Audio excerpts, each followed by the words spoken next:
A temperatura segue alta em Brasília com a queda de braço e a troca de farpas entre Jair Bolsonaro e Rodrigo Maia.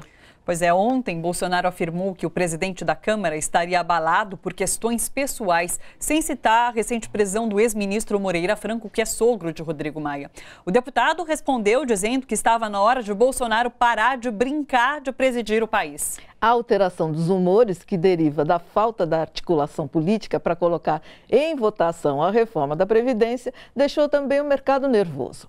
A Bolsa registrou queda de 3,6%. Ontem, o dólar chegou perto dos R$ 4. Bom, para falar sobre a reforma da Previdência e analisar os impactos no mercado com o travamento da pauta no Congresso Nacional, nós convidamos o economista Eduardo Moreira. Boa tarde, Eduardo. Seja muito bem-vindo no Bom para Todos. Olá, tudo bem? Como vai, pessoal? Tudo ótimo. Bem.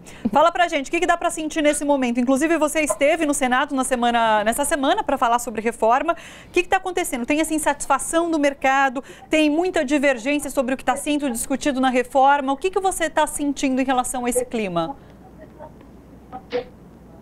Em primeiro lugar, me incomoda muito, né? A gente vê na maior parte das notícias, hoje a principal manchete, falando sobre como é que o mercado está reagindo à reforma da Previdência.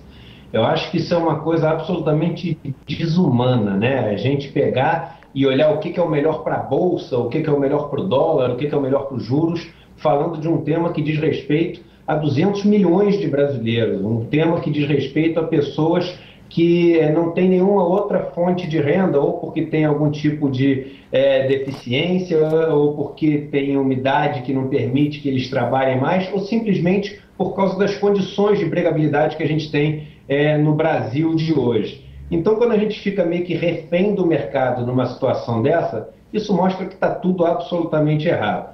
E o que eu pude perceber lá em Brasília é que os senadores e deputados eles estão realmente sofrendo uma pressão, e essa pressão é positiva, dos seus eleitores. Então fica aqui já um apelo que os eleitores não deixem de enviar e-mails, de entrar em contato com aquelas pessoas em quem elas votaram, porque isso realmente chega em Brasília, as pessoas recebem essas mensagens. E eles têm recebido essa mensagem e foi assim muito emblemático, foi muito forte. A gente vê uma carta dos partidos da base escrevendo o seguinte: olha, não podemos aceitar num país como o Brasil a gente cortar benefícios de pessoas que ganham menos de 1/4 de um salário mínimo, que são aqueles beneficiados pelo BPC, de pessoas que têm invalidez, ou seja, que não podem. Não é assim que a gente vai fazer um ajuste fiscal no país, porque isso significa ceifar vidas, isso significa matar pessoas.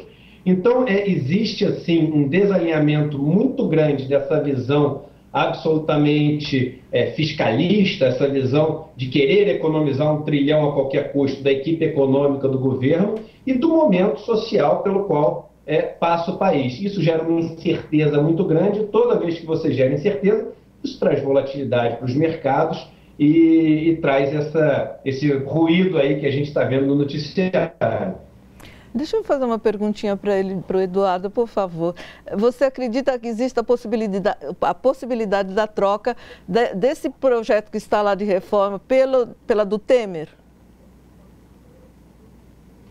Eu acho que essa é a primeira tentativa que o governo vai fazer, trocar uma pela outra. Mas eu acho que mesmo o projeto do Temer, lembre-se que há alguns anos atrás, quando foi apresentada aquela proposta, ela foi rechaçada pela sociedade também. Sim, né?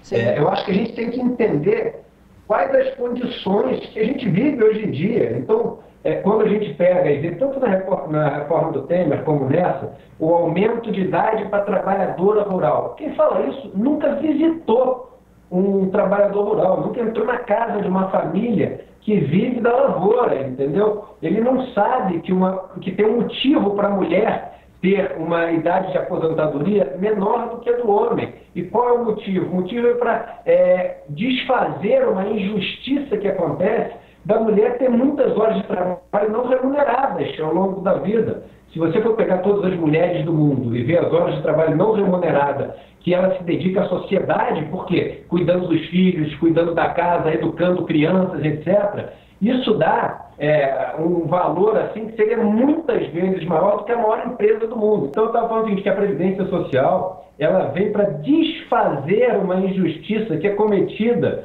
com a mulher. Em qualquer país do mundo, você ainda tem, num grau maior ou menor, uma desigualdade de gênero enorme, ou seja, salários maiores para os homens, condições melhores para os homens, empregabilidade melhor para os homens.